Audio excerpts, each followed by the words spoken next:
A lot of so-called toxic behaviors I see on teams are actually the language of the unheard and the unseen.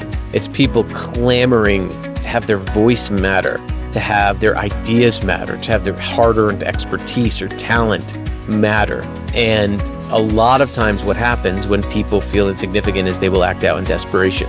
So right now, if you're a leader, think about some of the things that you're seeing and start reframing this. This is not a difficult person. This is a person behaving in ways that I perceive as difficult. And where might there be issues of insignificance that might be manifesting these symptoms that I'm seeing? Welcome to Leadership, the podcast where leadership meets real-world insights.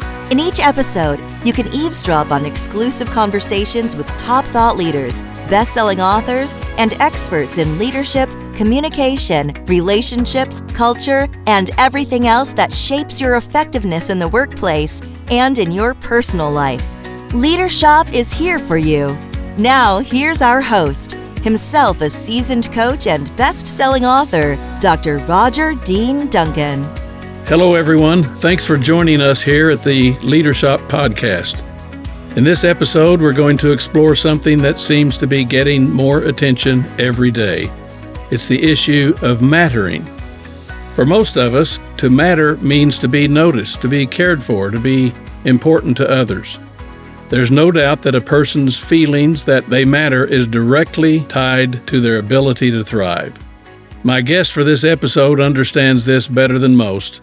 Dr. Zach Mercurio is author of The Power of Mattering: How Leaders Can Create a Culture of Significance. As a psychologist and researcher, Zach explores one of the most overlooked forces in leadership and culture, the human need to feel seen, heard, and valued. His groundbreaking work reveals how a hidden epidemic of insignificance is quietly eroding engagement, trust, and performance in organizations, and what leaders can do to reverse it. Drawing from the emerging science of mattering and his experience with hundreds of teams, Zach introduces a practical framework for creating cultures of significance. Whether you're a seasoned executive or a new manager, or you simply want to be more effective in your personal relationships, this conversation will give you some insights you can use right away. Dr. Zach Mercurio, welcome to Leadership. Thanks, Roger. It's great to be here.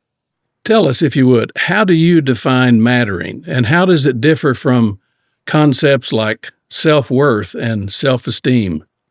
Well, I like how you described it as a force, because mattering is a force. To matter is a force. In fact, you wouldn't have done much of anything today if you didn't believe at some small level that your life was worthy of your unrelenting energy, that your life mattered. To matter animates human behavior. And mattering is the experience of feeling significant to the people around us that comes from two major factors: feeling valued by those around you, but then knowing how we add value to those around us. I think first and foremost, it's important for listeners to understand that mattering is a survival instinct.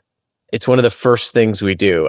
The first experience I had with seeing mattering in action was when my now 10-year-old son was born, and I was in a hospital room, and I reached down to meet him for the first time.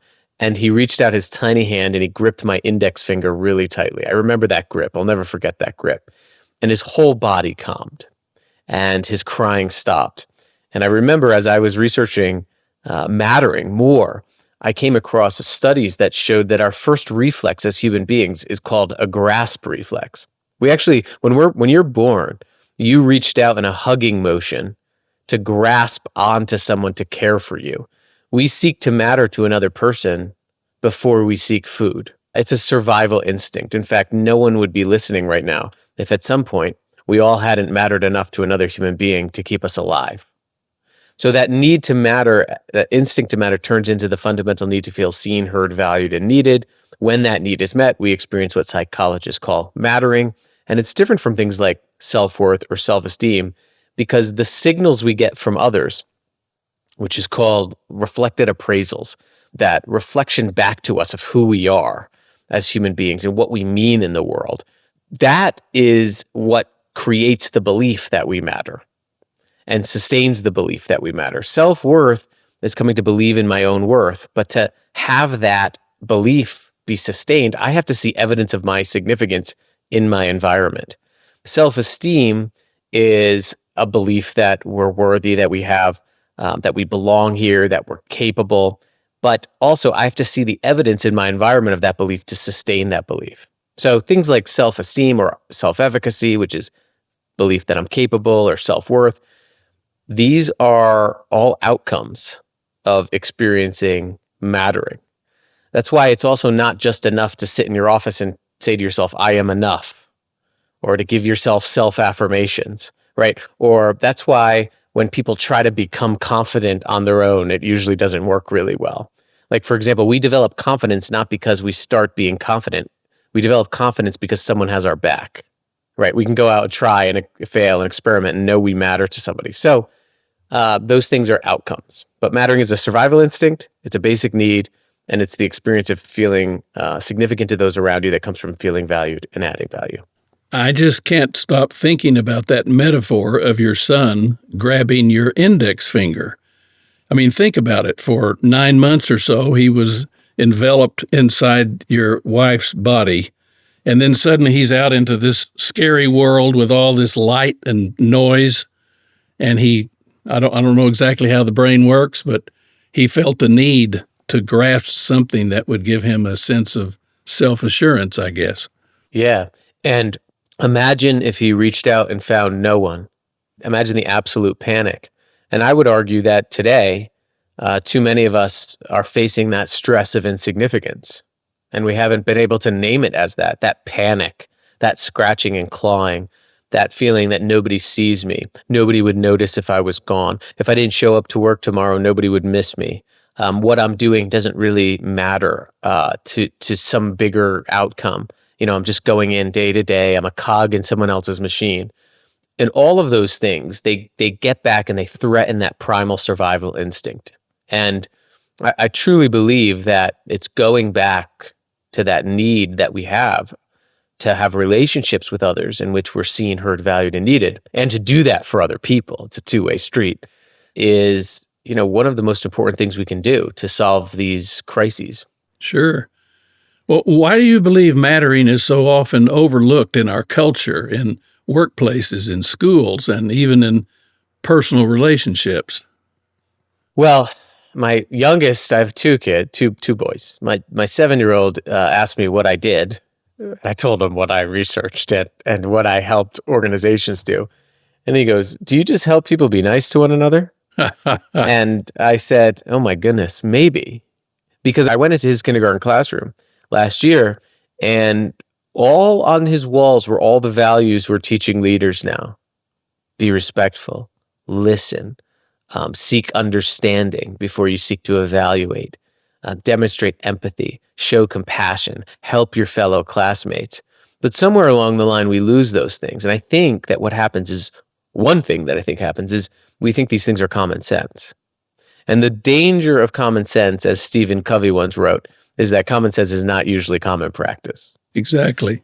And if you rely on something to be common sense, or you rely on intuition to do something, but you don't develop the skills and the habits and the practices to do it, your good intentions and your common sense really means nothing. And one of the things that's compounded this is since 50 years, we've called these skills soft skills. Yeah. And really what that came out of, there was an Army psychologist that was studying what made high-performing Army units. And what he found was that he couldn't categorize these skills that weren't operational, equipment-based, or technical. The social skills, connecting people to the bigger purpose of the mission, making sure people's voices felt heard, they could give their feedback. Those things he termed soft. And when our brain sees something as soft or simple, we're susceptible to an overconfidence bias. We think we're better at it than we are, and we tend to approach these things with less rigor. And then I'm going to add one more thing why this is not happening right now. I'm holding up my phone for those who don't have the video.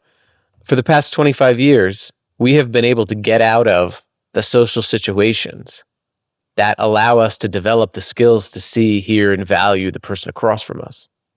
We can get out of those social situations by sending little digital transactions to people. If my mother says that she's having a rough day, I can simply send her a text with a sad-faced emoji, say, I'm sorry to hear that. Let's check in next week. I don't have to sit with her anymore and seek understanding and show empathy, right? I can get out of it with a quick text.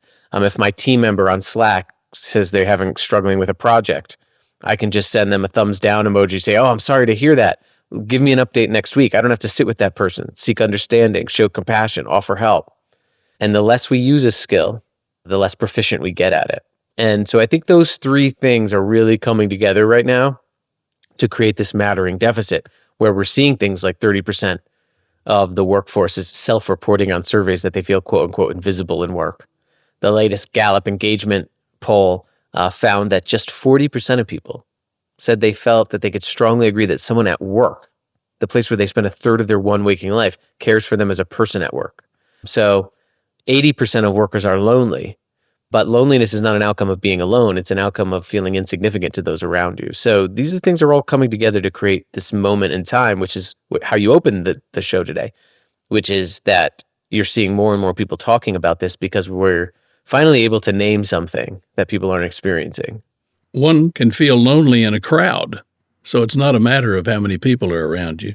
It's the relationship that matters. Yeah, I had a friend who recently moved abroad, and I asked her how it was going. She said it was great. She felt like she belonged. She felt like she was included in her conversations.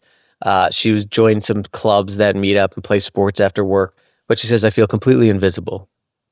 And what you just said is brilliant. That feeling of being in a crowd, but having no one see you, is the feeling of not mattering. And I think that's very important to understand, because we've spent 20 years talking about things like inclusion or belonging. But what's been missing is mattering, because belonging is feeling welcomed and accepted in a group. It's like being picked for the team at school recess. Mm-hmm. Inclusion is being invited and able to take an active role in that group. It's being asked to play in the game. But mattering is feeling that the team wouldn't be complete without you. Mattering is feeling significant to individuals in that group. So I can feel like I belong. I can feel like I'm included. And organizations could have the best inclusion, belonging programs around. But if I go into work every day and I feel like my supervisor doesn't see me, doesn't notice me, doesn't know my strengths, doesn't show me how I'm needed, then I will experience what's called anti-mattering, and it can erode my well-being and my motivation, because it's very hard for anything to matter to a human being who doesn't believe that they matter to those around them. Sure. Well, talk to us a little bit about the implications of that for an organization if people in the organization don't feel that they matter. What are the consequences for the organization as a whole? Well, I mean, you can start with, as a leader, as an individual. Just think about some time in your life when you did not feel that you or what you were doing mattered. And how did you feel and how did you act? There's two things that typically happen when we feel insignificant. We either withdraw, we stay silent, we isolate, we do the bare minimum, also known as quiet quitting. I'm sure everybody's heard of that trend. Right. That wasn't really a trend. I mean, there's no surprise that the younger generation, Generation Z, also reports that they're the loneliest generation ever surveyed. And so again, when people feel insignificant to those around them, when they have low quality interpersonal relationships, they will withdraw. They will, quote unquote, quiet quit, which is not good for anybody. People withholding information, not speaking up with ideas, people who show a little bit less energy on projects they were used to be interested in. Those are all signals of withdrawal. But it can also be louder. And not mattering can result in acts of desperation, like complaining, blaming, gossiping. A lot of so-called toxic behaviors I see on teams are actually the language of the unheard and the unseen. It's people clamoring to have their voice matter, to have their ideas matter, to have their hard-earned expertise or talent matter. And a lot of times what happens when people feel insignificant is they will act out in desperation. One good example is, negative workplace gossip. And the number one predictor of workplace gossip is not having a narcissistic, evil employee. Right. The number one predictor of negative workplace gossip is what's called psychological contract violation. What this means is that my expectation of fair treatment of you to me as a leader, as a human, has been violated. So if I can't speak up to you, I'm going to speak out to someone else. We will desperately try to build relationships with people in which we feel that we matter, even if it's on negative terms. So a lot of these things for an organization right now, if you're a leader, think about some of the things that you're seeing and start reframing this. This is not a difficult person. This is a person behaving in ways that I perceive as difficult. And where might there be issues of insignificance that might be manifesting these symptoms that I'm seeing? I keep thinking about not necessarily just the younger generation, but older people too. If they would just put down their phones and talk face to face with people, they might get a little practice in how to interact with other human beings. But it's amazing how addicted people are to screen time. And COVID certainly didn't help either. No.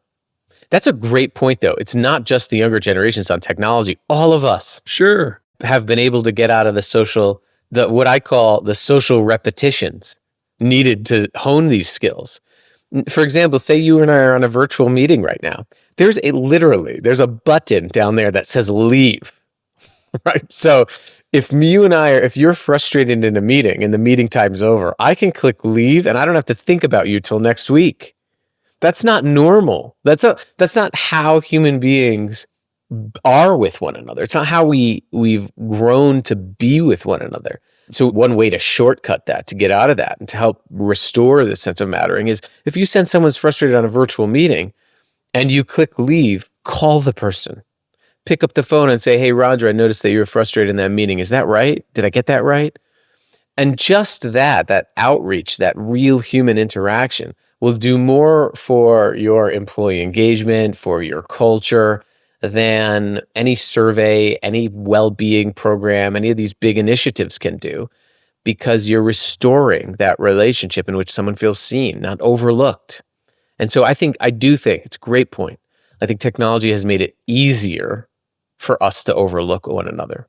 We recently had a conversation with Doug Conant, who... Oh, yeah, I've crossed paths with Doug. Sure, CEO at several major companies, including Campbell Soup Company. And when he was at Campbell's, he had the reputation for, he wore a pedometer, wanted to get his steps in, and he would walk all over the place, not just at corporate headquarters, but when he was out at various locations around the world, he would talk with people one-on-one, and then he wrote, while he was CEO, he wrote more than 30,000 handwritten notes to people.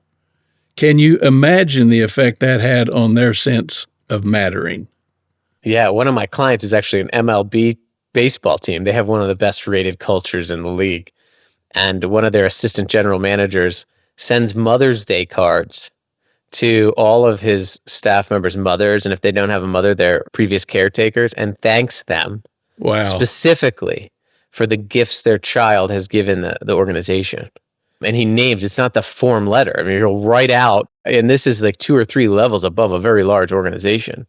But I think that Doug story and that story, they remind us that a mattering doesn't just happen by chance. It takes intention, it takes time, and it takes attention. And I would argue it takes skill. Doug doing that, going in and being able to, that writing that letter takes skill, being able to be attuned to people's uniqueness and remembering it, putting on your calendar, not leaving it up to chance. That's a skill. And I think it's a skill we can relearn. Well, one way to know what impact that had is Doug said that when he would go back to places around the world and see people again, he would see his handwritten note tacked on their bulletin board. Now, there weren't a lot of emails up there, but that handwritten note, it mattered that to him, they mattered. And why is that, right? It's that desperate yearning we have to be seen. Yeah. I once worked with a manufacturing facility supervisor who had a very highly engaged team in her organization. And a lot of her team members were struggling in other areas of the organization, but her team was consistently highly engaged. And I asked them what was going on, and they all said, it's our supervisor. She just gets us. We'd do anything for her. And I asked her what she did, and she pulled out this notebook. She had this noticing notebook that we came to call it, where she would write down each of their names and write down one thing she heard them talk about from their life, from their work, if there was a piece of equipment that wasn't working. Then she would write it down. She would spend about 5 to 10 minutes every Friday with that list, write down their names. She had 25 team members, write down one thing she remembered about them that week.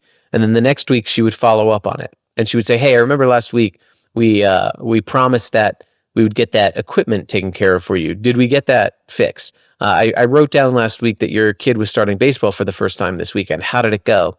She looked at me when we were doing these interviews and she said, Zach, there's magic in being remembered. Again, that goes back to that, one of the practices, the 3 practices, major practice areas that we've uncovered is the practice of noticing people. And I think what Doug did, I think that what this supervisor did is that they're noticers. They take the time to truly see people, hear people, and then take an action like those letters to show them that you see them, that you remember them. Well, and that follow-up that you just talked about, that's crucial. For Doug Conant, the follow-up was the handwritten note. And what you just described, the follow-up was going back and asking the question, did we solve the problem? Is everything okay now? Makes all the difference. One thing you can do right now, if you're listening, right now, is think about a conversation that you had last week that you need to follow up on. There's something in there that sparked your interest, that it was unresolved. Instead of waiting for that person to reach out and schedule another meeting with you and going through that process, write down what you want to follow up with them on. Call them up and just say, hey, I was thinking about you in that conversation we had last week. I wanted to check in on how that meeting went that you were nervous about. Those small acts, and this is what we found in our research, those small acts, small moments of mattering, where we show people their significance in those very skillful, intentional ways, are really, when you think about it, when you study great leaders, are tend to separate great leaders from the rest, is that they create these very small moments of mattering and they take captive everyday interactions and use everyday interactions as an opportunity to lead. And it's not all that complicated. And bravo for your son's kindergarten teacher who posted on the wall those behavioral principles. Yeah. That's amazing. Bravo for that teacher. I think, for organizations right now, and I'll tell you this, part-time I'm a researcher and I teach in higher ed and my kids are in school. The kids, people growing up who are going to be your future leaders aren't learning these things. They're not getting these social repetitions in schools, unfortunately. I would like to see starting in kindergarten that students have to give feedback to one another on the work that they did. I would like to see students having to write down 3 things they noticed about a peer and then the next day telling them what they appreciated about them. I would like for them to be doing that every day. We need to restore these social repetitions so we can be better for one another. I think, and as you mentioned earlier, it's not only in work. It's our everyday relationships. There's a lot of social ignorance. We walk by each other. We check out at the grocery store. We don't make eye contact with one another. The janitor who's cleaning the bathroom at the airport, we nudge past. These tiny moments add up. They can add up to either feelings of mattering. And when people feel that they matter, they act like they matter. They engage in our community. They engage in society. They help us solve problems. They're more motivated. They're more committed. They're healthier. Or these small interactions can add up and people going home and feeling that they don't matter, which results in negative behaviors, toxic behaviors, both in society and in our organizations. Your change initiative has the budget. The strategy looks solid, and everyone's nodding along in the meetings. But for some reason, it's going nowhere. Dr. Roger Dean Duncan knows why. After 40 years in the trenches with top business leaders, he knows that change fails when organizations lack the right foundations: trust, accountability, and real communication. Dr. Duncan's free 10-minute assessment shows you exactly where your organization stands. Answer a few straightforward questions that reveal your true change readiness level. Don't waste months discovering the hard way. Get your free assessment today at leadershop.net/change. Again, that's leadershop.net/change. Now, some people seek significance through achievement. Why is this pursuit of being impressive ultimately unfulfilling? Because achievements come and go. And if you tie your identity to something that come and goes, it's a very thin tightrope. This happened to a lot of people in the pandemic, right? They tied their identity to what they were doing, their job. And when that went away, so too went their sense of self. So anytime you tie your identity or your worth to something, it will disappoint you because it's transient. It comes and goes.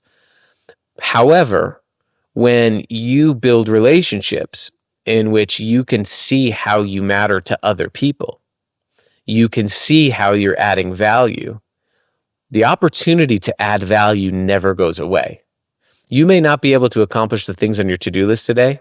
You will always, every day, you will have the opportunity to contribute to another human being in an interaction. That is accessible every day. There's a researcher, Jennifer Crocker, I believe is her name. She studied the difference between what she calls self-image goals. I don't really like that name. It makes them sound bad, but they're not bad. Self-image goals, which are resume goals, things to acquire and achieve, and what she called compassionate goals, which were goals to help others and add value to others. Think about like whether you think about your investment portfolio, think about your goal portfolio, right? Do you have more self-image goals, which is I want to acquire and achieve these things? Because what she found in studies of people across many years is that people who had more self-image goals, resume goals, they were more anxious, they were less likely to build healthy relationships, and they were unhappier than people who had a good balance and more compassionate goals. Goals to help other people, to solve problems, to use your strengths in a particular way on a particular project. It's the difference between what am I going to do today versus how is what I'm going to do today going to impact other people. It is the difference between how do I want to get ahead at work versus how do I want to use my strengths to solve problems at work. And those who had more compassionate goals, more contribution-centered goals, because it helps us see how we matter to other people, were happier, they're healthier, they were less anxious. And why is that? Because their worth wasn't tied to something that comes and goes. It was tied to their ability to continue to add value, to matter on a daily basis. It reminds me of a friend here in my community who for decades was very well known as a home builder and very successful. And then he retired and he got very involved in Habitat for Humanity. And he told me one day, he said, I spent an entire career building second homes for rich people. Now I'm finding much more satisfaction in building first homes for poor people. He realized that what he was doing really mattered. He was a very happy, self-fulfilled human being. And I would say like those big ways, seeing that big contribution is so powerful when you have that realization. But you can also do it in very small ways, very small ways. I mean, if you're going to the grocery store again, instead of just passing by the clerk, just tell something that you appreciate about them. Say to them, hey, I know life's really hard. I know this is a hard job. I know you probably see lots of people coming in here and coming out of here who don't even see you or talk to you. And I just want to say thank you for being here. I mean, it makes a difference in my day. That actually, what's interesting is that the more you help other people feel that they matter, the more you see how you matter. Sure. You see the impact you can have on others. Yeah. So I always talk, especially when I'm talking to young people coming into work and they're focused on trying to make money and trying to build their career. I was like, don't wait to matter. Right. Don't wait until you've amassed so much of the wealth or whatever you need to give back. Start giving back in small micro interactions every day. Ask yourself, how can I use my strengths to improve this next interaction that I'm going to have? My grandfather, I told you he's 102. I just came back from visiting him. And he would write me this birthday card. And every year he'd put some money in it and a little tissue paper, same amount, like $5 every year since I was 6 years old. But in the top of the card, he would always write, how do you improve the moment? Interesting. Yeah. And I love that because how do you improve the moment you're in? Do you regenerate energy in the moment you're in, or do you extract from it? And that's the difference between going into any conversation, whether it's a sales meeting, whether it's a conversation with your partner, your children, your spouse, whoever it is, and not thinking, what can I get from this interaction, but how can I use my strengths to give to this interaction? And that mindset shift is a way that anybody, anywhere, can see how they matter. Well, in a workplace, what are the telltale signs that people don't feel that they matter? And what are the consequences for the organization? Disengagement is a symptom of not mattering. That's been a problem for decades. That's been a problem. So Gallup, again, I mentioned this earlier, Gallup has been telling us how disengaged we've been for the last 20 years. This last year, it was the lowest it's been in a decade. Now, this is despite well-being programs, DEI programs. This is despite the employee engagement industry becoming a $1 billion industry, so services to help increase your engagement. Right. This is despite an increased amount of TED Talks, books on employee engagement. What's happening? Again, there's 2 data points that go beneath the surface of that report. 40% of people said someone at work cared for them as a person. That's the lowest it's ever been. And just 30% said someone at work invested in and saw their uniqueness, their unique potential. Again, it's not a disengagement crisis. It's a mattering deficit. So if you have persistent disengagement, if you have persistent turnover, for example, if you have turnover of high performers especially, those are usually symptoms of people feeling unseen, unheard, or undervalued. Other symptoms are more subtle. People start sharing a little bit less. If people are covering up mistakes, that's a sign that people aren't comfortable speaking up. They don't feel like their voice matters. Right. If you're constantly coming and say, a lot of leaders come to me and say, Zach, I ask my people for feedback, but they don't give me any. That's usually a sign that someone doesn't feel that they're significant. All those little withdrawal signs. The other one is people protesting in their own way. The people who start rocking the boat in unhealthy ways. So they start gossiping. They start not fulfilling their responsibilities anymore. They seem less energized in projects they used to feel energized with. These are usually symptoms of insignificance that you can see in an organization. We use friendlier terms in organizations to describe the inevitable withdrawal responses to insignificance. So turnover is like, that is a word that literally means I'm opting out of this for something else, right? I'm choosing something else. I'm choosing to spend my time somewhere else, doing something else over this for some particular reason. And a lot of times, like Donald Sull, for example, at MIT, studied why people left organizations in the 4 years after the COVID pandemic. And he found that feeling disrespected, unincluded, quote unquote, toxic corporate culture was 10 times more likely to predict someone making the decision to leave than was pay or benefits or workplace flexibility alone. That says a lot. Yeah. So those symptoms are people withdrawing. Are they acting out? And I want to make it clear, I'm not saying all of these behaviors are symptoms of insignificance. Sometimes you have someone who's not a good fit. They're not in the right role. They're better off somewhere else. They're not really invested in what you're doing personally. But I would say more than we think, these are symptoms of the culture and not the person. So what can leaders do to cultivate a culture of mattering among employees? So we asked thousands of people this question. When you feel that you matter to a leader, what are they doing? What we wanted to do was bring this from common sense to common practice, to actually codify the practices and skills.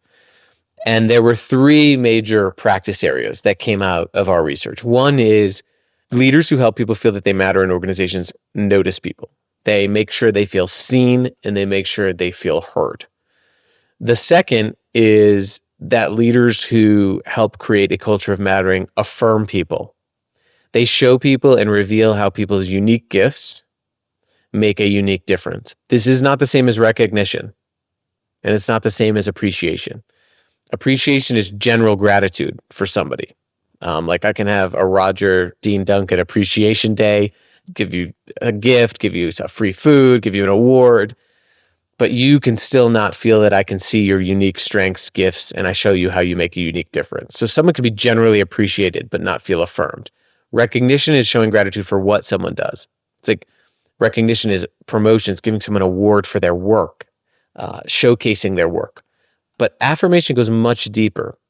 And when people told us when they felt that they mattered to their leaders were tending to do things like being able to name their unique gifts and how they're unique relative to their peers, being able to tell them the story of how their work made a unique difference. For example, one leader I worked with at the National Park Service, he was a facilities and maintenance director, and he had a couple of national parks in the West that were really high performing in this area. They had low turnover, high morale, which is very difficult in the Park Service and a government job and a maintenance job. And we were trying to figure out what they were doing. And he had this practice that was just brilliant. Every Friday, he would send an email, and the subject line just said, "Look what you did." And in the email, he would attach photos that he took during the week of visitors walking over a repaired bridge, or a shorter line for a bathroom that was reopened because there was another bathroom, or visitors using a trail. And he didn't put any text. It was hilarious because he just wrote, "Look what you did." And he posted about 15 pictures. And his people just loved getting that email. But what I think the important lesson there is that he didn't just tell them that they mattered. He gave them the indisputable evidence that they mattered. He showed them. And I remember he told me, "Zach, my team can never come to me and say, 'Hey, I don't feel like my work makes a difference.'" He goes, "Because I have the photographic evidence that their work makes a difference." And I show them, right? So that's what affirmation means. And then the last piece is leaders who cultivate a sense of mattering make sure people feel needed. They make sure they feel indispensable to something bigger. One of the phrases that kept coming up when we asked people when their leaders help them feel that they matter is these 5 words: "If it wasn't for you," right? So my leader said to me, "If it wasn't for you," and showed me exactly how I and what I was doing was indispensable to something bigger. And I think this gets at this notion in psychology that when people feel replaceable, they tend to act replaceable. Right. They don't commit, they don't show up, they'll go up the street for an extra 25 cents on the hour just because. But when people feel irreplaceable, when they feel relied on, they tend to show up. Humans tend to commit. I would argue that humans are at their best. We are at our best when we're relied on by others, when we're called on to solve a problem. So those 3 things: noticed, affirmed, and needed. And ask yourself right now, do the leaders in our organizations know how to do those things? How do they develop those skills, use those skills? Do we evaluate those skills? Do we approach them with as much rigor as we do our product development philosophy, our financial strategy? And that's a great place to start.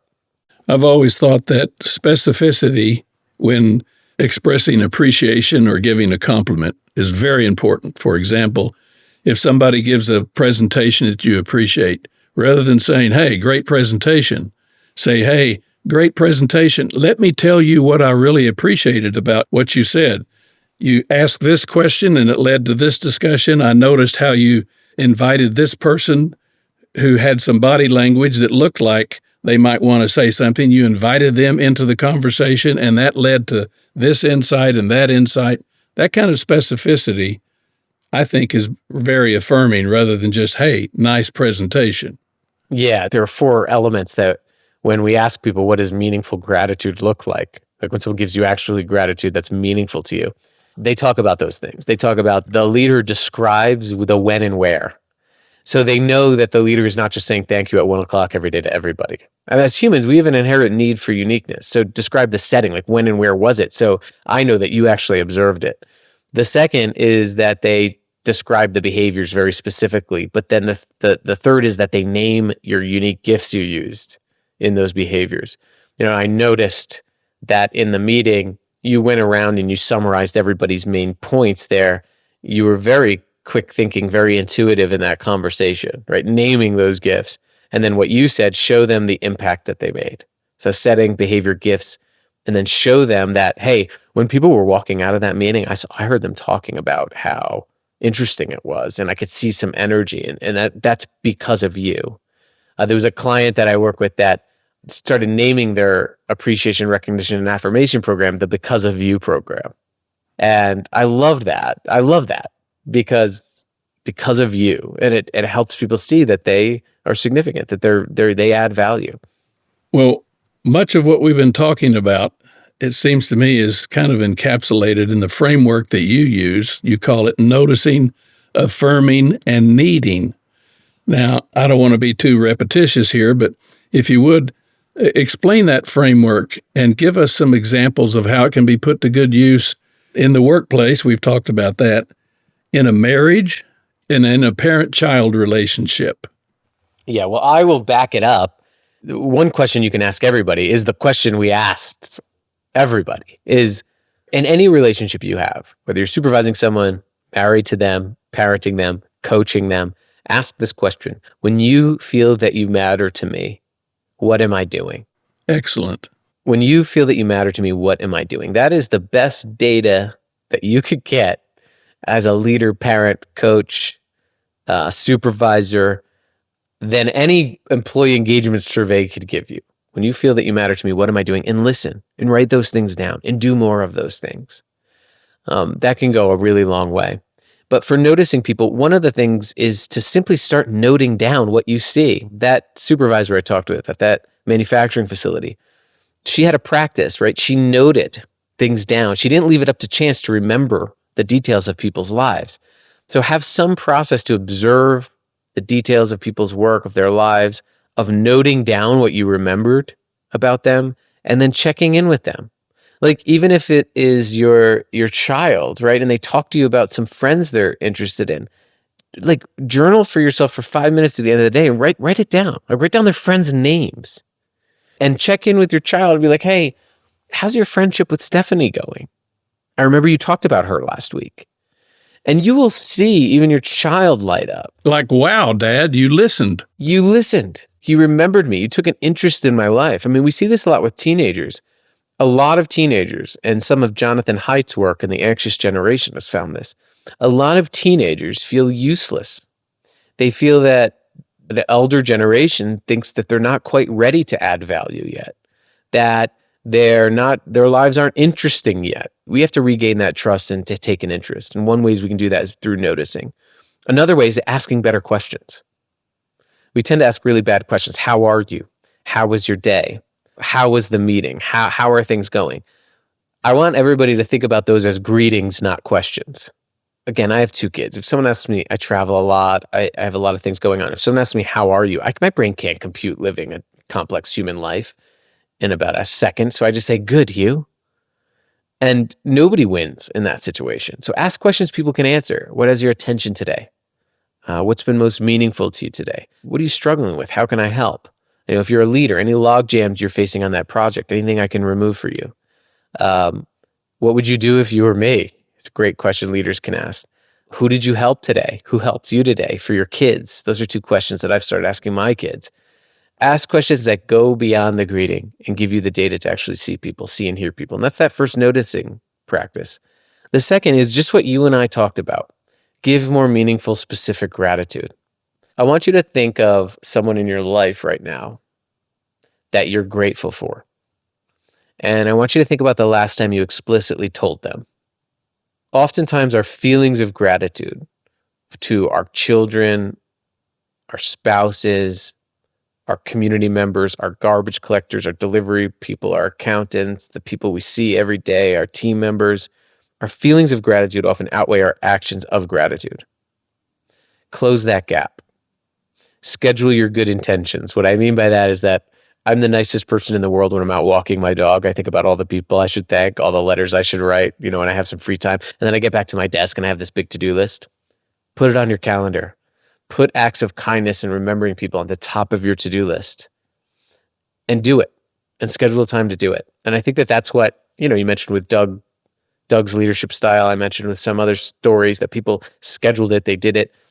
This is true with our parenting lives, our coaching lives, whatever we're doing. And then that final piece is tell your kids if it wasn't for you. What would the family miss? What do they add? How do they add value to your home? What's that unique thing that you really value them for and that they make a difference for you? Is use those words because of you. Hey, because of you, we feel this way. And again, think of people you rely on in your life or your workplace, and then think about the last time you actually told them and close that gap. And it seems to me that when we go out of our way very deliberately and mindfully to help other people feel that they matter, it helps us feel that we matter. Yeah. And one of the strongest predictors of an individual feeling that they matter is adding value to other people. One way that we can do that is by showing them how they matter. And, just the reaction of when somebody you're passing by and you take the time to say thank you to somebody in a meaningful way, and just how their energy changes reminds you that your presence in that moment matters. I mean, there's nothing more powerful than knowing that our presence and our absence means something to just one other person. I recall a conversation I had with our son the day he turned 16. I said, oh, big 16-year-old. Boy, I can remember when I was 16 and I could see his eyes start to glaze over. And I stopped myself and I said, it was a long time ago when I was 16 The world is different now. Tell me, what is it like for you to be 16? That opened up a conversation that I will never forget. I cherish that conversation. And he's more than 50 years old now, and he's still talking. So maybe that triggered something. I think that's a big lesson for all of us right now in society. Instead of this question of what's wrong with you, asking, what's it like to be you? Yeah. As a parent, what is it like to be you? I mean, and asking questions that get to that in any of our relationships help us to do something really powerful, which is to seek understanding before we seek evaluation. Right. Well, if leaders and institutions were to prioritize mattering, what changes would you expect to see in society in the next 10 years or so? People would be healthier because, again, it's very hard for anything to matter to someone who doesn't believe that they matter, especially in the place where they spend 1/3 of their one waking life. So if someone doesn't feel that they matter there, they're not going to treat themselves, their minds, their bodies as if they matter when they're not in work. And we've seen that people who have more relationships in their life, especially at work, when they feel that they matter, researchers have been able to objectively measure lower hormones that cause chronic stress and a whole host of conditions. So cortisol, the fight or flight hormones, researchers, John Taylor, he's a sociologist, he found that those who had more relationships in which they felt that they matter had objectively lower chronic stress indicators in their life. So physically, I think people would be well. I think also people would have the confidence they need to add value. And we need more of people's unique contributions than ever right now. We have a lot of very complex problems. And if you want someone to care, they have to first feel cared for. And I think we'd see a lot more confident people. We'd see people who have a firm, sustainable sense of self-worth, not the kind of self-worth that comes from reading a few self-help books, but the kind of self-worth that comes from being in community with others, other human beings that have your back, that show you that you matter. I think that we would see people who who go out, try, they experiment, they take risks, they innovate faster because they know they have relationships in which they already feel that they matter. And, I think at the end of the day, when people feel like they matter, they act like they matter. They show up, they commit, they re-engage. But the opposite is also true. When people feel that they don't matter, we can't expect them to act like they matter. One of the biggest problems in workplaces is that since the Industrial Revolution, we've expected people to care without first making sure they feel cared for. For sure. Well, thank you so much, Zach. This conversation has certainly been illuminating, and I'm guessing that some folks in our audience may want to listen to this episode a second time so they can take notes. It's been a pleasure to have you as our guest on Leadership. For those of you who'd like to dig deeper into what we've discussed on this episode, I refer you to Zach's website. It's simply zachmercurio.com. That's ZachMercurio.com. And to grab a free copy of my book, Change Friendly Leadership, go to changefriendly.com. That's changefriendly.com. In other episodes of Leadership, I share my exclusive conversations with top thought leaders who offer smart tips to boost your effectiveness in both your professional and personal life. My guests include superstars like Stephen M.R. Covey, Liz Wiseman, Doug Conant, Dory Clark, Heather Younger, Marshall Goldsmith, Bill George, Jessica Chin, Guy Kawasaki, David Ulrich, and many others who have insightful things to say that you can put to good use immediately. Be sure to subscribe to our podcast so you can stay informed on what's coming your way. Trust me, folks, you don't want to miss any of our episodes. When you subscribe, you'll also receive regular doses of high-value written content. Thanks again for joining us. Until next time, stay safe, be happy, and spread good cheer wherever you go. Help people feel that they matter. For Leadership, I'm Roger Dean Duncan.